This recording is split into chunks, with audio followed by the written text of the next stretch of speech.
que você está me colocando agora já me abre uma série de questões aí, né? Porque se a gente compara o Antigo Testamento com o Novo Testamento, Uhum, e eu acho que isso é o mais complicado para quem lê a Bíblia, né? uhum. O que que eu pego do Antigo Testamento que vale, porque valia naquela época, mas hoje em dia não faz sentido. Para que serve o Antigo Testamento? É para a gente entender o momento histórico e aquele povo. Porque tem muita gente que pega coisa do Antigo Testamento e trata com os dias de hoje.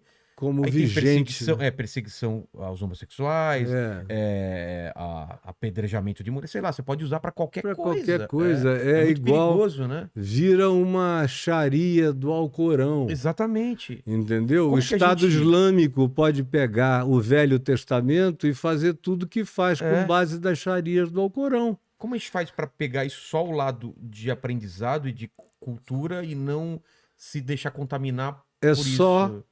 aprendizado, nada, quase nada. É, Cultura, cultura. cultura. Entender uma Para época. mim, o Velho Testamento é só cultura. Até porque o Velho Testamento foi escrito durante o processo. Como assim? Ou seja, ele começou não a ser escrito, mas a ser concebido como princípio do povo hebreu. Hum, Primeiro, o princípio dos semitas, tá, que depois dele procederam os hebreus. tá. Depois dos hebreus procederam os israelitas. Depois dos israelitas vieram os judeus. Que as 12 tribos, e aí fica uma das tribos e Ficou vira só uma a tribo de de Judá Judá. com a tribo de Benjamim. Isso. E as outras 10 do Reino Norte se perderam e se miscigenaram no primeiro cativeiro, quando eles foram levados pelos assírios. É, E os judeus foram levados para cativeiro em Babilônia pelos babilônios bem depois. exato. Primeiro foram os do Reino Norte.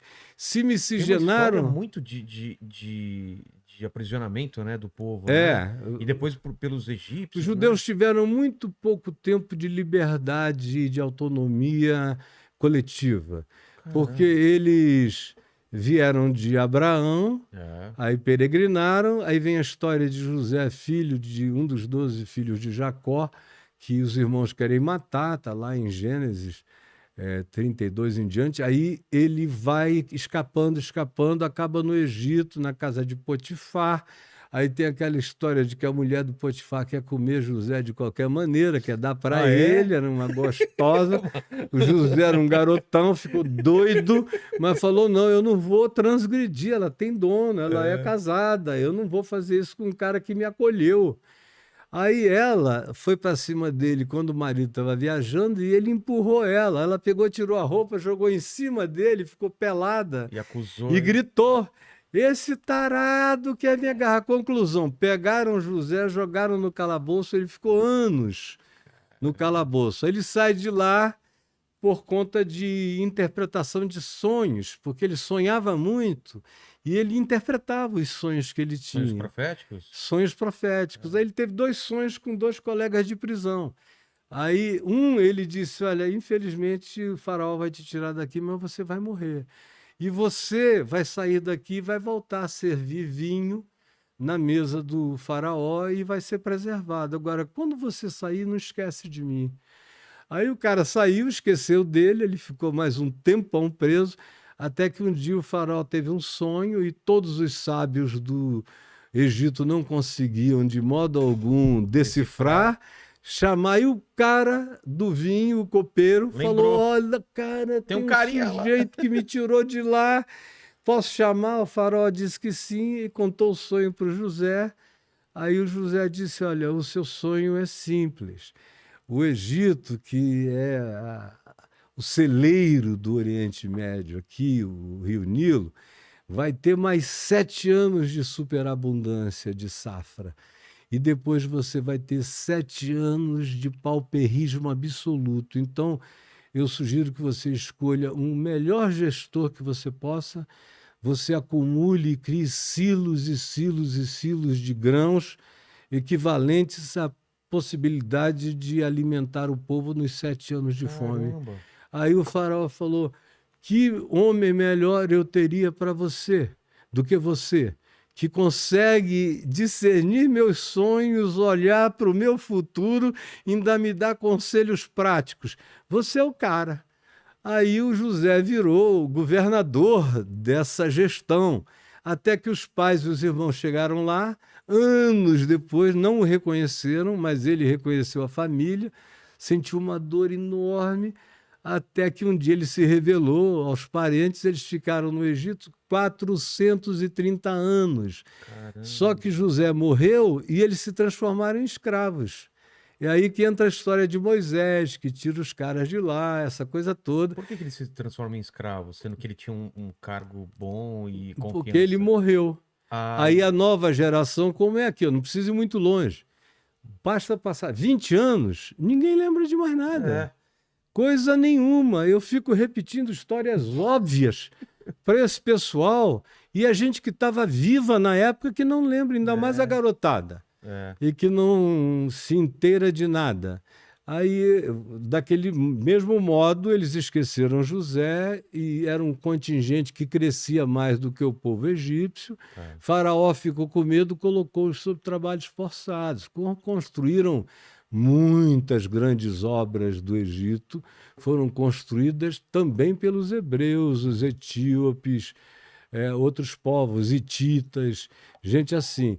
Aí eles saíram para tomar posse da terra que mana leite e mel, que de fato não mana nem leite nem mel, né? Se você plantar e fizer esforço, ela é fertilíssima. Mas se depender do espontaneísmo natural, não acontece nada.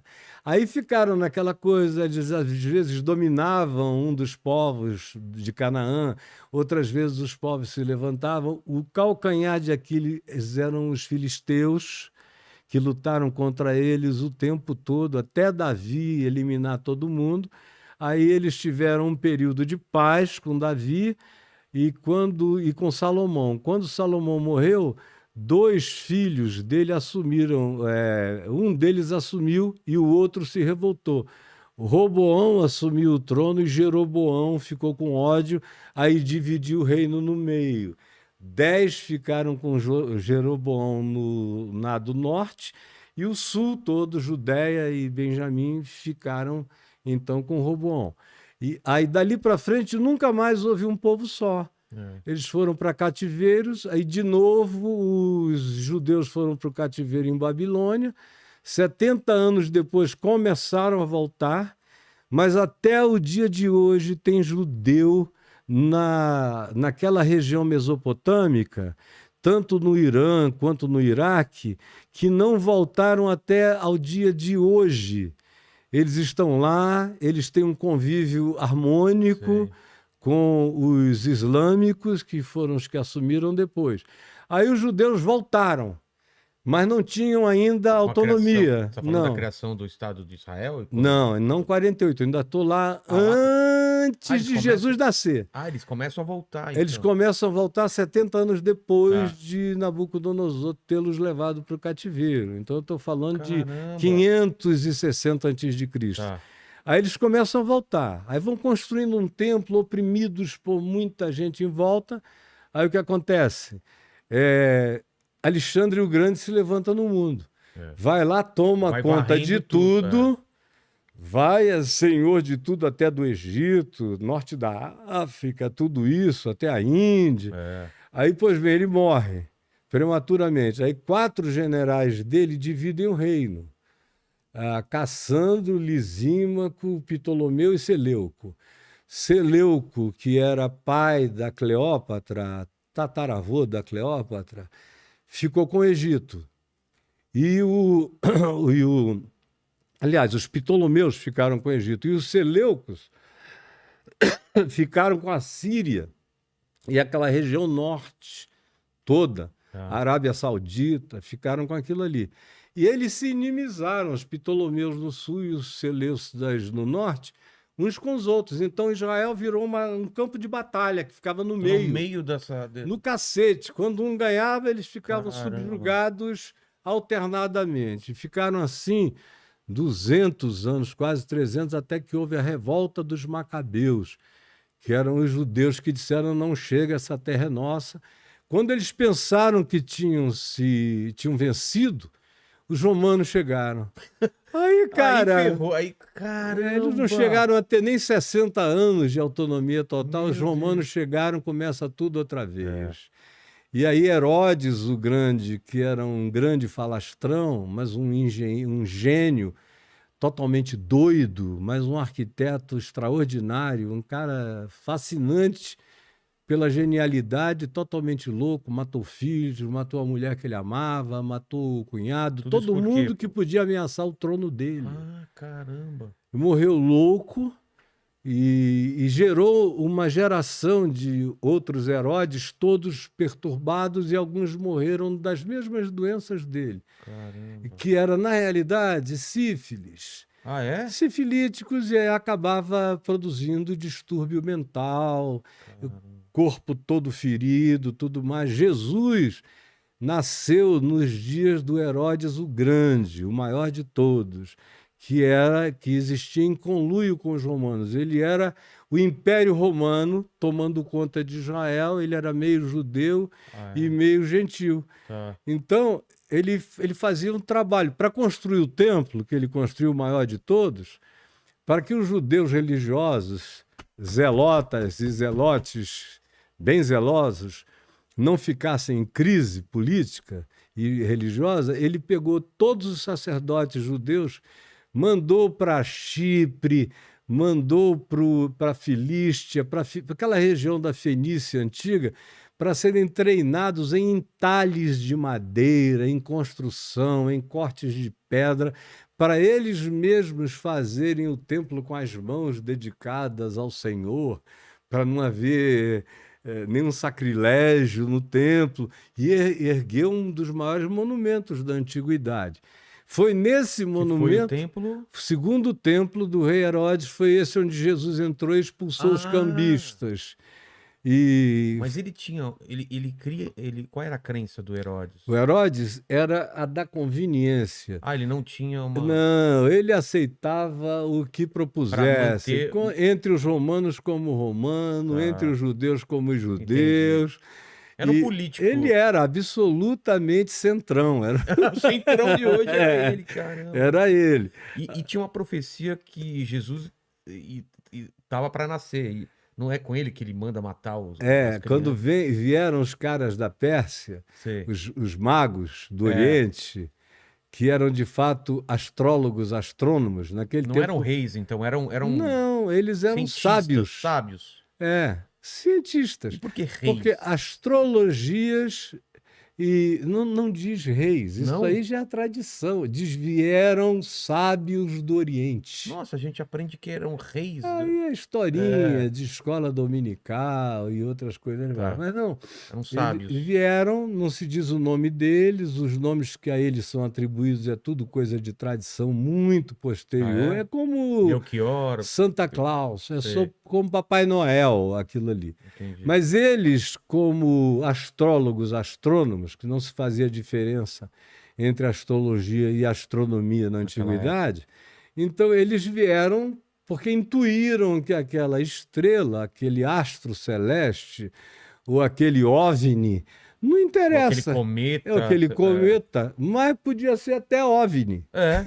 Que marcava Que levou, eles chegaram a um lugar aí em Jerusalém. Aí ele falou, escuta, onde é que vai nascer o rei dos judeus? Perguntaram a Herodes, Ah, é? que é esse paranoico que matava mulher, filhos e tudo, o cara Se ele disse, matava o pessoal da própria família, você acha que ele vai correr o risco de ter um moleque que vai crescer e tirar o poder dele? Aí ele disse, que me digam onde é que eu queria adorar esse menino. Voltem aqui.